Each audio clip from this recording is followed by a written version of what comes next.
My name is Sam, and if you had asked me a decade ago to describe my life, I wouldn't have just told you I was happy. I would have told you I had stolen someone else's lottery ticket. We lived in a stunning, sun-drenched craftsman house tucked away in a quiet, pine-scented suburb of Seattle. The kind of neighborhood where people still waved from their porches and knew each other's names. My wife, Sarah, and I were deeply in love. We had met in college, bonded over a shared love of terrible 80s movies and cheap takeout, and built a life that felt completely bulletproof. But the true center of our gravity, the sun our entire world orbited around, was our 7-year-old son, Lucas. Lucas was a beautiful, chaotic whirlwind of pure, unfiltered joy. He had my unruly brown hair that absolutely refused to lay flat, no matter how much water we combed through it, and Sarah's piercing, expressive green eyes. He wasn't just an energetic kid. He was endlessly, intensely curious about how the world fit together. Because I was an architect, he decided he was going to be a master builder. Our living room floor was a perpetual, treacherous minefield of plastic building blocks, wooden trains, and glowing star charts. I can still feel the exact weight of him launching himself into my arms the second I walked through the front door after work. "Daddy, look what I engineered," he would yell, dragging me by the index finger to show me a lopsided tower of couch cushions and blankets. He had this laugh, a deep, belly-shaking giggle that would end in a little hiccup that was so infectious you couldn't help but laugh with him, even if you were dead on your feet. He was incredibly empathetic for his age, too. If he saw a worm drying out on the sidewalk, we had to stop and carefully move it to the grass. When we watched movies, he would cover my eyes during the scary parts to protect me. He was my little shadow, my best friend, and my absolute greatest accomplishment. But I learned the hard way that perfect lives are fragile, delicate things spun from glass. The illusion of our safety shattered on a mundane, rainy Tuesday afternoon. I was at my desk, looking over a set of blueprints, actually thinking about the new Lego Space Shuttle set I was going to bring home for Lucas that evening. Then my phone rang. It was the hospital. The voice on the other end was too calm, too clinical. There had been an accident. A drunk driver had run a red light at a slippery intersection, broadsiding Sarah's SUV just as she was picking Lucas up from school. Sarah had survived with a broken collarbone and a severe concussion. Lucas did not survive. In a twisted, screeching collision of crushed metal and shattering glass, my entire universe was violently ripped away. Losing Lucas wasn't just a heartbreak. It was a brutal amputation of my soul. I remember sprinting through the sliding glass doors of the emergency room, my lungs burning. Walking into that sterile hospital room, seeing my wife bruised, bandaged, and sobbing so hard she couldn't catch her breath, broke something inside me. "Sam," she choked out, reaching for me with her good arm. "Sam, he's gone." They couldn't. They said he's gone. We held each other and screamed. It was a guttural, animalistic sound of pure agony. Having to walk down the fluorescent-lit hallway to identify my little boy, it broke my mind. The hand I had held just that morning, the warm little hand that had dragged me to look at blanket forts, was cold. Losing a child is not something you ever truly recover from. It's a waking nightmare that plays on a continuous loop every single time you blink. The grief swallowed us whole. The first night we came back to the house without him was the loudest silence I have ever experienced. We sat on the living room sofa in the dark, staring at his plastic blocks still scattered on the rug. "What do we do now, Sam?" Sarah whispered into the pitch black, her voice trembling. "How do we wake up tomorrow?" "I don't know," I lied, staring blankly ahead. The truth was, I didn't want to wake up tomorrow. We tried to hold on to each other, but the gravity of our grief pulled us in opposite directions. Our beautiful craftsman house became a suffocating museum. Everywhere I looked, Lucas was there, but he wasn't. The faint smudge of chocolate on the light switch he could barely reach. The dog-eared dinosaur book left on the coffee table. Every corner held a ghost, and every memory felt like a physical stab wound. The sadness quickly metastasized into anger. A few weeks later, I was unpacking groceries when Sarah walked into the kitchen. She froze, her eyes locked on a box of Honey Nut cereal on the counter. Lucas's favorite. "Why did you buy that?" she asked, her voice dropping an octave. I don't know," I stammered, realizing what I'd done on autopilot. "I just grabbed it." "He's dead, Sam," she screamed, snatching the box and hurling it across the kitchen. It burst open, sending cereal scattering across the linoleum like teeth. "He is dead. Stop pretending he's going to walk into this kitchen and ask for breakfast." "I'm not pretending," I yelled back, tears springing to my eyes. "I made a mistake." The arguments became our new normal, vicious screaming matches fueled by alcohol and absolute despair. We were two drowning people pushing each other's heads under the water just to get a breath. Her grief turned into blame, a desperate need to find a reason where there was none. "If you had just picked him up that day," she sobbed one night in our bedroom, glaring at me from the doorway. "If you hadn't taken that stupid late meeting, I wouldn't have been driving through that intersection. You told me you had it," I shouted, the unfairness of it tearing me apart. "Don't you put this on me, Sarah. Don't you dare put his death on me." "You look like him, Sam," she screamed back, hurling a glass of water against the wall. It shattered into 100 pieces. "Every time I look at your stupid face, I see him, and I can't breathe. You're just shutting down. You don't even cry anymore. Because crying won't bring him back."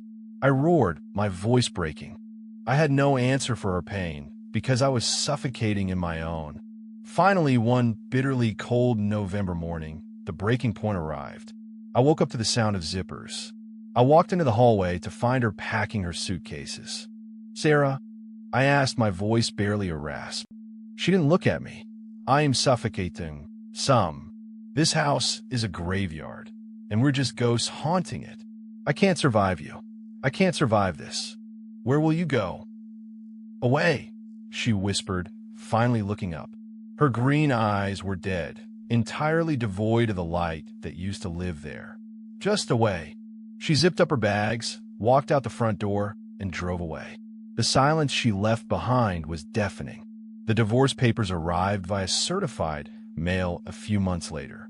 Not long after the ink dried, I heard she had married another man, a wealthy developer who had never known Lucas's laugh, a guy who offered her a brand new house in a different state and a clean slate. I couldn't blame her for running, but her departure severed my last tether to reality. I lost my job. I stopped opening the blinds. I survived on the bitter comfort of cheap whiskey and my own crushing misery. I was completely, utterly empty. The turning point arrived with a pathetic, barely audible whimper under my back porch on a brutal, stormy, mid-December night. I grabbed a heavy flashlight and pushed open the back door. Huddled beneath the wooden steps, pressed into the wet dirt, was a dog. He was a matted, shivering, horrifying mess of mud, scabs, and protruding ribs. He was on the absolute brink of death, his breathing shallow and rattling. I stared at him, feeling a surge of bitter anger. I didn't want a dog. I didn't want the burden of keeping another fragile, living thing alive when I had so spectacularly failed to protect my own son. But the whimpering persisted. It sounded too much like a child crying. Defeated, I coaxed him into the dry safety of my garage with a can of soup. The next morning, every local shelter told me they were over capacity. Looking down at this flea-covered, sick animal, it felt like the universe was playing a cruel, twisted joke on me, testing how much more tragedy I could stomach. Reluctantly, I loaded him into my car and drove him to the local vet. Dr. Evans sighed heavily. "He's in terrible shape, Sam. Severe malnutrition, pneumonia. It's going to be expensive, and honestly, he might not make it." "Do it," I said, surprising myself. I drained my dwindling savings for antibiotics and 4 fluids, telling myself it was just a temporary measure until he was healthy enough for adoption. But the medicine slowly worked. Day by day, that mud-caked skeleton transformed into a massive golden retriever mix with a coat the color of toasted honey. I named him Barnaby. I'll never forget the morning the shift happened. I walked into the garage, and his long tail gave a weak, rhythmic thump, thump, thump against the concrete floor. When I sat down beside his bed, he crawled into my lap, rested his heavy chin on my knee, and looked up at me. His soulful brown eyes held a deep, unspoken understanding. He knew exactly what it was like to be abandoned, starved, and completely broken. Taking care of Barnaby forced me back into the land of the living. He needed to go to the bathroom, which meant I had to step into the sunlight. He needed exercise, which forced me to walk outside and breathe fresh air. I started treating him like my own child. He was clumsy and endlessly energetic. Sometimes, the way he would barrel toward me with a stick in his mouth brought a sharp, bittersweet pang to my chest. It reminded me of Lucas running at me with his building blocks. But Barnaby wasn't a replacement. He was a lifeboat. With my head clearing and the fog of alcohol lifting, I dusted off my old drafting table. With Barnaby snoring softly under my desk, I started reaching out to old contacts and taking small freelance architectural contracts. My focus returned sharper than ever. Within 2 years, my small home office expanded into a thriving, light-filled office space in downtown Seattle. I was successful, healthy, and as I threw a tennis ball for Barnaby at the park one sunny afternoon, I realized something terrifying and beautiful. For the first time in 5 years, I was genuinely happy. We had saved each other. The hard-won peace was violently interrupted on a Tuesday when a voice called out my name outside a downtown coffee shop. Sam. I turned, and my stomach dropped. It was Sarah. She looked deeply exhausted, older, and worn down by the years. We sat down at a small wrought iron table outside the cafe, Barnaby sitting dutifully at my side, eyeing her with a low, instinctual wariness. Over a tense cup of coffee, she told me her second marriage had been a complete disaster. Her new husband was controlling and emotionally abusive and had left her for a younger woman. She had moved back to Seattle, living in a cramped apartment. Then the tears started. She reached across the table, her trembling hand grasping mine. I made a mistake, Sam, she sobbed, the tears streaming down her face. He had money. He gave me a new house, but he didn't understand me. He didn't have our history. He didn't know Lucas. I was just so lost in the grief, I thought running away would cure it. I see what you've done now, how well you're doing. I miss our life. I want to try again. I want us to rebuild what we had. I looked at the woman who had once held my son in her arms. I looked at the face I used to trace in the dark. But the man who had loved her with that naive, bulletproof certainty died the exact same day our boy did. The man sitting across from her now had been rebuilt from scrap by a rescue dog and years of quiet, agonizing resilience. I gently pulled my hand out from under hers. I'm sorry, Sarah, I said, my voice steady. I truly am sorry for what you've been through. But our life died that Tuesday. Too much has happened. We can't go backward. I'm a different person now. She didn't take it well. The vulnerability in her eyes vanished instantly, hardening into something sharp and resentful. You're choosing a miserable life alone with a mutt over your own wife? She spat venomously. After everything we lost, you walked out, Sarah, I reminded her quietly. She stood up so fast her chair scraped loudly against the concrete, turned on her heel, and stormed down the street without looking back. Sarah's rejection morphed into an unhinged, obsessive campaign of harassment. It started with incessant phone calls at 3 in the morning, leaving long voicemails alternating between begging for my forgiveness and screaming at me.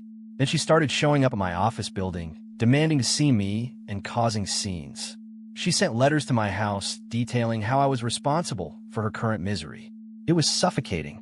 It felt like she was actively trying to tear down the peaceful life I had built because she couldn't stand to see me surviving without her. 2 weeks later, she escalated. I came home late from presentation. As I walked in, an icy prickle of dread washed over me. Barnaby, hey buddy, I'm home. The house was dead silent. There was no familiar scrabble of heavy claws. Panic, cold and brutally familiar, pierced my chest. Barnaby, I shouted, tearing through the house. The heavy wooden back door was hanging wide open. The deadbolt splintered where it had been pried open with a crowbar. I looked at the hook by the door. His heavy leather leash was gone. I couldn't breathe. The walls of the house seemed to close in on me. The terrifying, paralyzing, world-ending feeling of losing my child washed over me all over again, threatening to crack my mind in half. I wasn't going to lose him too. I absolutely refused. I sprinted across the wet grass to my neighbor Dave's house. We booted up his security camera system. At 8:15 p.m., a silver sedan slowly pulled into the alley. A woman stepped out, holding a crowbar. Minutes later, she dragged a highly confused and resisting Barnaby into the back seat and sped off. It was Sarah. I dialed 911, my heart pounding so hard I could hear in my ears, reporting a home invasion and grand theft. I gave them Sarah's full name and the exact address of her apartment complex. I called my lawyer next, screaming into the phone. I didn't wait for the police at my house. I got in my car and drove toward her apartment at a dangerous speed, police cruisers pulling in right behind me as I swerved into the lot. "She's in there," I yelled to the officers, pointing to Unit 4B. They pounded on the door. When it opened, Sarah stood there in a bathrobe, her face pale. What is going on?" she stammered, playing the victim perfectly. "Ma'am, step out of the doorway," the lead officer commanded. Before she could speak, I heard a sound from inside the apartment. A low whine, followed by frantic scrambling. In the dimly lit living room, I saw a flash of golden fur tied to a radiator with my leather leash. "Barnaby!" I roared at the top of my lungs. Barnaby let out a deafening bark. He lunged forward, snapping the cheap plastic collar she had put on him, and barreled past the police officers like a golden missile. He slammed into my chest, knocking me flat onto the wet asphalt. I didn't care. He was whining, crying, and covering my face in frantic, desperate kisses. I wrapped my arms around his thick neck and buried my face in his fur, sobbing with absolute, unadulterated relief. I looked up to see the officers forcefully turn Sarah around and click handcuffs on her wrists. "Sam, tell them to stop. Sam, please," she wailed hysterically as they placed her in the back of the cruiser. "I just wanted you to talk to me. I just wanted you to hurt like I hurt." I stood up, holding Barnaby tightly to my side, and turned my back on her. The legal battle that followed over the next 6 months was intense and absolutely merciless. My lawyer was a shark. Sarah's defense attorney tried to spin a tragic narrative of a grieving, confused mother suffering a mental break. But we had the security footage, the broken door frame, and the harassing voicemails. I took the witness stand in a crowded courtroom and looked directly at her. I recounted every agonizing detail. When asked by the defense if I could find any leniency in my heart for the mother of my deceased child, I leaned into the microphone. She broke into my home and tried to steal the only creature that kept me from putting a bullet in my own head. I said coldly, "I want her as far away from me as the law allows." The judge was unyielding. Sarah was convicted of breaking and entering, grand theft, and severe harassment. She avoided jail time by the skin of her teeth, handed a heavy suspended sentence, massive fines, mandated psychiatric probation, and slapped with a permanent, ironclad restraining order. The courtroom doors closed, and for the first time in years, the air felt genuinely clean. Years drifted by after that, soft and unbothered, rounding out the harsh, jagged edges of the past. My architectural firm became one of the most sought after in the Pacific Northwest. Barnaby's muzzle turned snow white, his eyes grew a little cloudy, and our long hikes turned into slow, ambling walks around the block. But our bond only deepened. He was my shadow, my confidant, my best friend. One crisp, golden autumn afternoon, a thick envelope arrived in the mail. The return address was from a town in upstate New York. It was a letter from Sarah. I sat down on the porch steps and read it. It was a profound, lengthy, and deeply remorseful apology. She explained that her court-mandated therapy had finally forced her to confront the demons she had been running from since the day Lucas died. She admitted that seeing me survive and eventually thrive had triggered a desperate, psychotic need to drag me back down into the dark with her. She wrote that she was deeply, terribly sorry for the monster she had become, for the horrific things she had said to me in our grief, and for terrifying an innocent animal. She wasn't asking for a relationship. She was moving on, finding peace on the East Coast, but she couldn't live the rest of her life without begging for my forgiveness. I sat on the porch for a very long time, listening to the wind rustle through the pine trees, watching Barnaby doze happily in a warm patch of afternoon sunlight. I searched my heart for the white-hot, consuming rage that had fueled me through the trial. But it wasn't there anymore. The anger that had burned inside me for so long suddenly felt incredibly heavy and exhausting. I realized that carrying that kind of resentment for the rest of my life was like drinking poison every day and expecting the other person to die. I went inside, sat at my desk, and pulled out a single sheet of heavy stationery. I wrote her back a very short, simple letter. I told her I forgave her. I made it clear that I wasn't forgiving her because she necessarily deserved it after the terror she had put me through. I was forgiving her for my own mental health. I was severing the final, ugly chain that bound us together. And most importantly, I told her I forgave her for the sake of the profound, undying love we both still carried in our hearts for our sweet, curious boy, Lucas. I wished her peace. When I dropped that letter into the blue metal mailbox and heard it hit the bottom, a massive, physical weight lifted off my shoulders. I felt lighter than I had in a decade. I drove back home, walked out to my backyard porch, and sat down on the grass beside my old loyal dog, resting my hand on the warm, rhythmic rise and fall of his back. Life had beaten me down to the very foundation, but it had also taught me a harsh, unyielding, and vital moral. No matter how dark it gets, we have to move on with life. We cannot rewrite the terrible tragedies of our past, and we cannot magically bring back the pieces of our hearts that have been torn away from us. But if we can just find the impossible courage to keep walking forward through the storm, we might just find new, beautiful pieces along the way to make us whole again.